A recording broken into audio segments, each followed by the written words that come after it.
Namaste everyone. Welcome to Sheetal Digital Ocean. Let's learn something new in this video.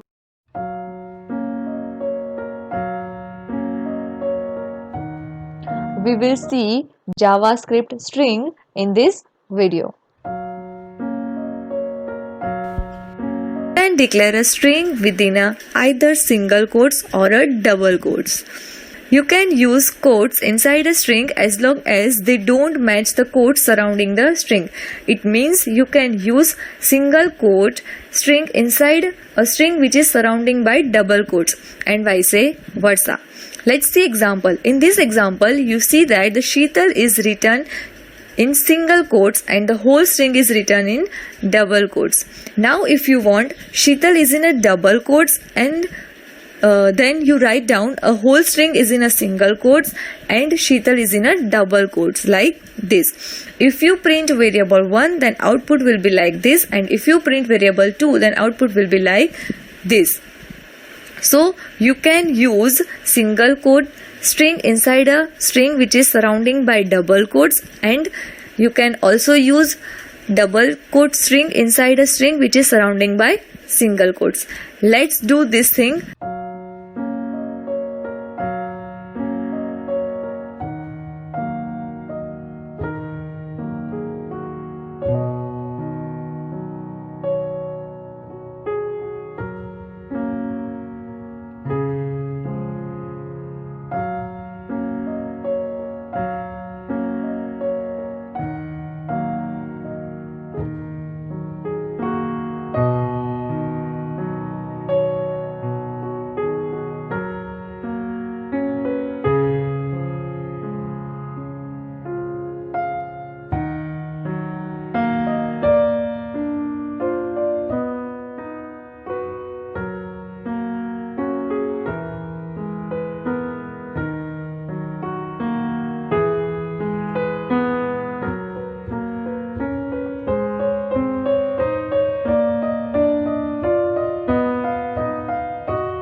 However, you can still use single quotes inside a single quoted strings or double quotes inside a double quoted strings by using a backslash character.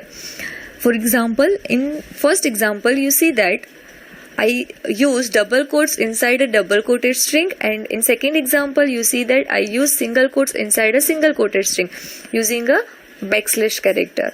If you print variable 1, output will be like this, and if you print variable 2 then output will be like this. You see that in first output Sheetal is quoted in double quotes, and in second output Sheetal is quoted in single quote. So you can still use single quotes inside a single quoted string or double quotes inside a double quoted string using backslash character. Let's do this thing practically.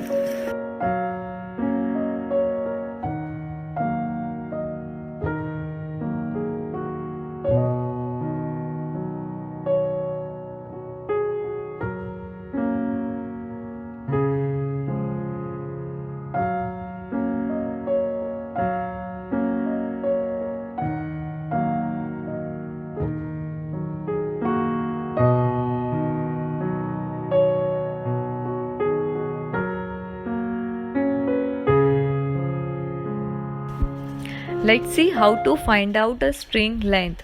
To find the length of a string, we use built-in property length. The length property returns the length of the string, which is the number of characters contained in the string. If a string contains 4 characters, then length property return value 4. So what length property return? Length property returns the length of the string. The syntax is string variable dot length. Since length is a property, not a function, so don't use parentheses after it like this. Instead, just write string dot length. If you use parentheses after length, it will produce an error. Let's see one example. In this example, you can see that we declare one variable str and assign a Sheetal value to that variable. Now we write down a str dot length to find out the length of string str. So here str dot length return 7 value. Because Sheetal contains 7 characters. So output of this script is 7. Remember one thing, length is a property, not a function, so don't use parentheses after it. If you use parentheses after length, it will produce an error. Let's do this script with a practically. Let's see how to find out a string length. To find the length of a string, we use built-in property length. The length property returns the length of the string, which is the number of characters contained in the string. If a string contains 4 characters, then length property return value 4. So what length property return? Length property returns the length of the string. The syntax is string variable dot length. Since length is a property, not a function, so don't use parentheses after it like this. Instead, just write string dot length. If you use parentheses after length, it will produce an error. Let's see one example. In this example, you can see that we declare one variable str and assign a Sheetal value to that variable. Now we write down a str dot length to find out the length of string str. So here str dot length return 7 value. Because Sheetal contains 7 characters. So output of this script is 7. Remember one thing, length is a property, not a function, so don't use parentheses after it. If you use parentheses after length, it will produce an error. Let's do this script with a practically.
Thank you for watching this video. See you guys in the next video.